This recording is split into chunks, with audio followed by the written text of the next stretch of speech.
easy to, and it's easy to combine these cases. It's easy to see a video of Ray Rice punching his woman in the face like a complete thug in an elevator, and then look at this case. And I'm not saying that in any way should Jonathan Dwyer not deal with the consequences of his actions.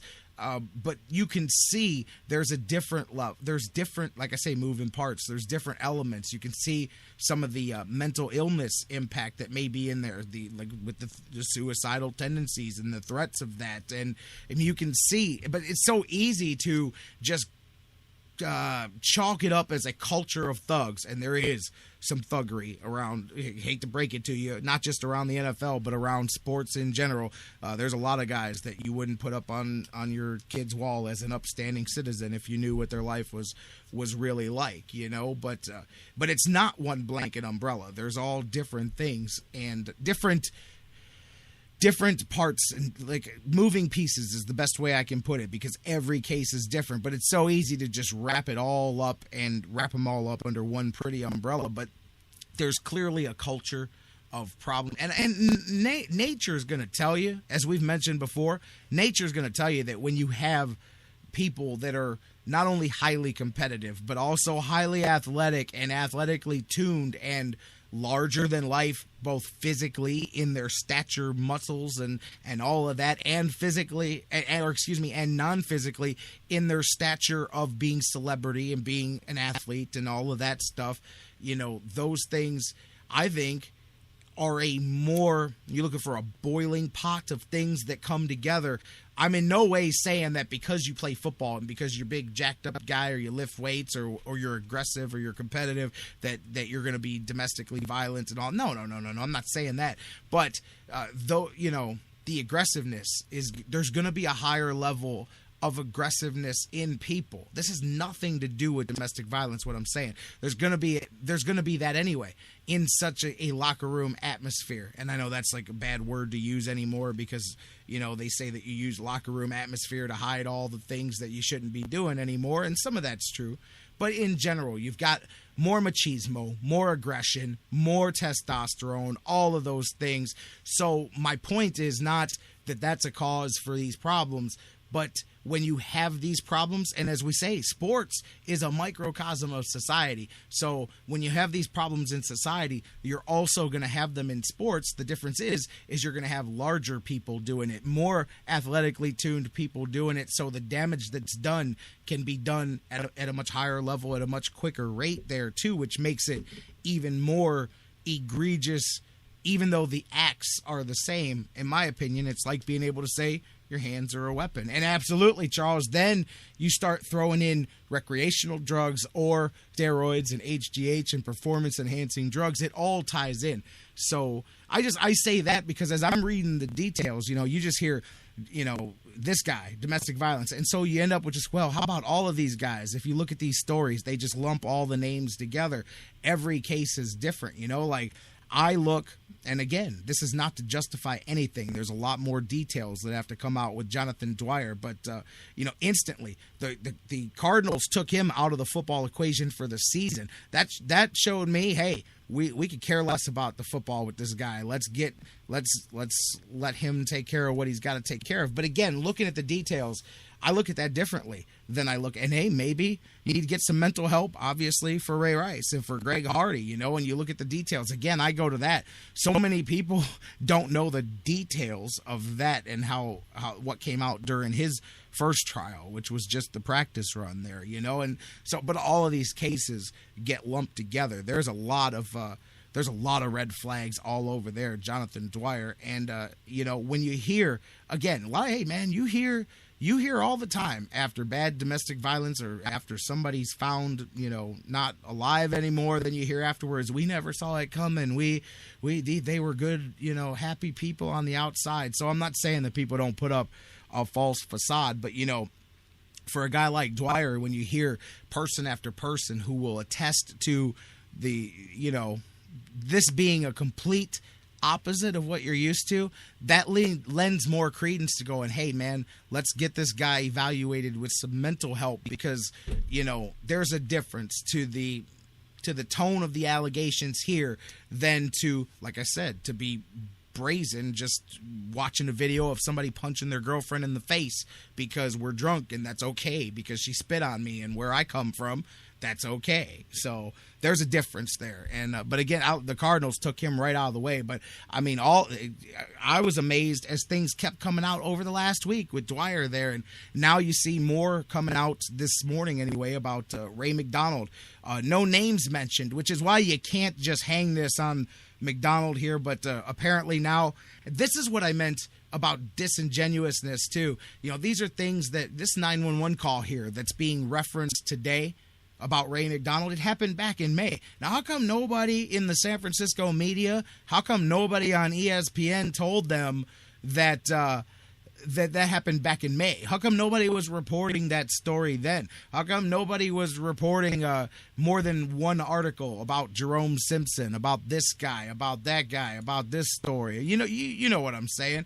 Because now it's the thing. So now let's go through. Let's dig in. Let's go look up this story. Just like Adrian Peterson, a year-old accusation of the child's head being damaged on the car seat, which I'm not in any way questioning its validity, but how come that wasn't a burning topic on Houston Sports Talk Radio last year? Maybe it was. Couldn't have been for more than a minute because it would have made the rounds. It made it quickly, if anything, and then it got brushed over and moved on. Now, how come this year, within 24 hours of Adrian Peterson's allegations of child abuse coming out, that story was able to be found, redug up, and be turned into first-rate news cycle? Here's the latest. We've got more accusations. That's my point, is many of these things happened months ago or a year ago, and nobody cared then. And when I say nobody, I don't mean the victims or the police or that type of whatever happened in the civilian world. I mean nobody in the NFL cared. These general managers weren't putting guys on the inactive list 2 weeks ago. They weren't in any rush to take talent off the field. Hell, Minnesota tried to put AP back on the field the other day until that quickly backfired on them, man. That's what a 30-7 loss will do to you when you go, man, wait, you know what? Maybe we can put AP back out here for a week or two and hide behind it. But, like, the AP one really got me because that kind of story should have been out there. Hey, man, mom picks up the kid from a star football player, and the kid's got bandages on his head because he split his head open on the car seat while dad was whipping him while they were whatever was going on. That doesn't make the news a year ago, but now it does. Of course it does, because it's all in the news. And right now, every reporter out there who copies and pastes and does all that terrible journalism that they like to do, they're all Google searching police reports on every athlete now, hoping that they could find that police report that got missed 6 months ago when the NFL didn't care about them. You know, back when they were busy suspending guys for 12 months for smoking weed and then going, oh, hey, you hit your woman? Shh, go take a class. We'll put you back in 2 weeks. You know, I'm just keeping it real there. You know, it's amazing, and it's incredibly disingenuous how many more people care about some of this stuff this week than gave a damn about it any time before their livelihood or their team or their money or whatever was in there, you know? So anyways, but that's the latest with the NFL is now Roger Goodell, for the first time, he's been hiding. He hasn't been available here. So we'll see how harsh it is. I got a funny feeling it's going to be one of those press conferences where we'll let select couple of people ask questions that we think are going to be okay. And if this thing starts to go in a way we don't want, we'll just give our usual disingenuous answers. We'll talk about words like due process. Due process is everybody's favorite word this week, is we got to give due process, you know. But I'm just saying, Jonathan Dwyer, not that he should have been out. I'm saying nobody hesitated and hid behind due process. You guys are learning real quick that word is a flag for, we don't want to do anything about it, but we've got something to hide behind here. We can hide behind due process. And that's why I like, and I think, you know, you can say this isn't fair. I don't care. It's not your right to be able to play in the NFL. You can say what I'm about to say is a violation of allowing you to make a living. I disagree. I don't think that anybody should be contractually banned or indefinitely suspended from the game or anything like that. But I think anytime I'll tell you, man, when guys are accused of stuff like this, and I know it's hard because due process really is a big part of what we do, like in our society. Yeah, the NFL has been hiding behind it. You don't want to say as soon as a guy's accused of something, you suspend him. But I do think that, not accused, but when people have actually been charged in some of these instances here, I do believe, much like Arian said about Dwyer, if and when he is exonerated, we will gladly welcome him back to the team with open arms. But I think just the simple fact that because let me tell you, if I get arrested for something and it's public and I'm in the newspaper, I'm not talking about murder or some crazy crime. I'm saying something that's bad enough to get me in the newspaper, but not the worst thing ever, right?